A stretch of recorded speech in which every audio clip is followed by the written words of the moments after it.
दुश्मन मिले सवेरे मगर मतलबी यार ना मिले। दुश्मन मिले सवेरे मगर मतलबी यार ना मिले। अरे यार ना मिले मतलबी यार ना मिले। दुश्मन मिले सवेरे मगर मतलबी यार ना मिले। ज़रा गौर करें हमारे शब्दों पर।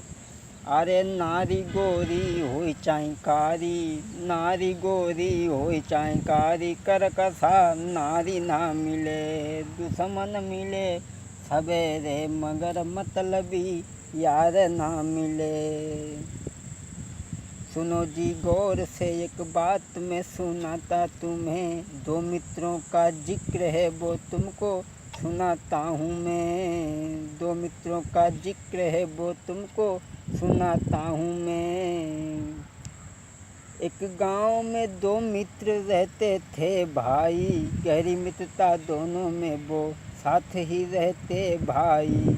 बड़ा ही प्रेम था वो कहाँ तक बढ़ने भाई, बड़ा ही प्रेम था वो कहाँ तक बढ़ने भाई। किसी गांव में दो मित्र रहते थे, मधु और गोपाल। दोनों ही बड़े अच्छे मित्र थे। मधु और गोपाल गांव के ज़मींदार के यहाँ काम करते थे, ज़मींदार के खेतों में काम करते थे। मधु बड़ा आलसी और कामचोर था। खेत में बैल को लेकर के जाता, खूंटे से बांध करके पेड़ के नीचे आराम से सोता था। लेकिन गोपाल बड़ा मेहनती था, दिन भर खेतों में काम करता, शाम को जाते वक्त अपने बैल को नहवाता और साफ़ सुथरा होकर के ज़मींदार के यहाँ जाता। और मधु दिन भर सोता और जब शाम होती अपने शरीर में मिट्टी लगा करके, बैल को मिट्टी लगा करके वहाँ पहुँच जाता था। ज़मींदार समझ नहीं पाते थे कि दोनों में काम ज़्यादा कौन करता है, कौन काम करता है कौन सोता है।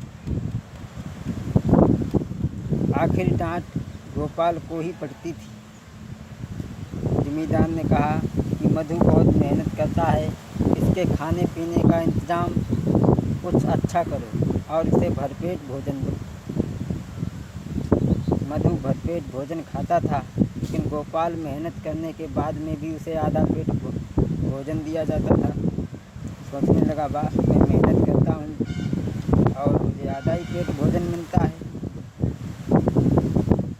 कुछ दिन ऐसे ही चलता रहा। मधु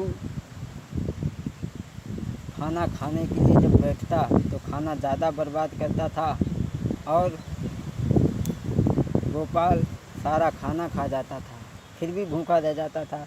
रसोइया ने जब ये दशा देखी कि जो काम करता है वो खाना ज़्यादा बर्बाद करता है और जो काम चोर है वो बिल्कुल खाना नहीं खाता, बिल्कुल खाना बेकार नहीं करता, तो उसने जाकर के ज़मींदार की स्त्री से पूरी बात बताई। वो समझ गई और अपने पति से कहने लगी कि इन दोनों नौकरों की जांच करो।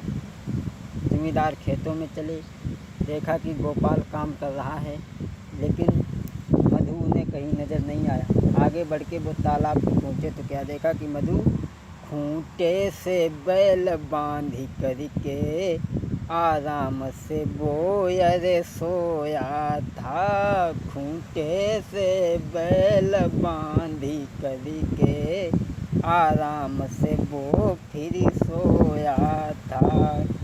ना चिंता कोई उसे भाई, जो मौज में भाई लेटा था। देखो जब ज़मींदार ने है तो गुस्सा गई तन आई है।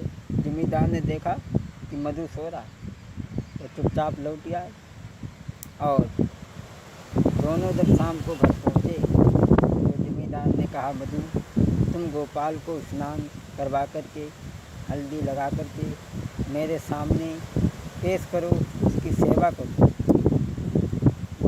कहने लगा मैं इतनी मेहनत करता हूँ दिन भर और फिर भी मैं इसकी सेवा करूँ? बोले जमींदार ने कहा मधु और गोपाल को दोनों को बुलाया और मधु से कहा मधु तुम सुधर जाओ, नहीं तो तुम्हें नौकरी से निकाल दिया जाएगा। मधु उसी दिन से सुधर जाता है और आलस छोड़ करके ज़मींदार के खेतों में बड़ी ही मेहनत करता है और गोपाल ज़मींदार का हिसाब किताब देखने लगा। दो मित्रों की कथा सुनाई भाई, और जो कछु गलती होई भ्रात मुई माफ भी करी दीजो। अरे विनय यादव नाम मेरो तुम सुन लो मेरे भाई, और जैसी समझ में आई मैंने वैसी गाई सुनाई। मैंने जैसी जानी तैसी तानी तुम सबको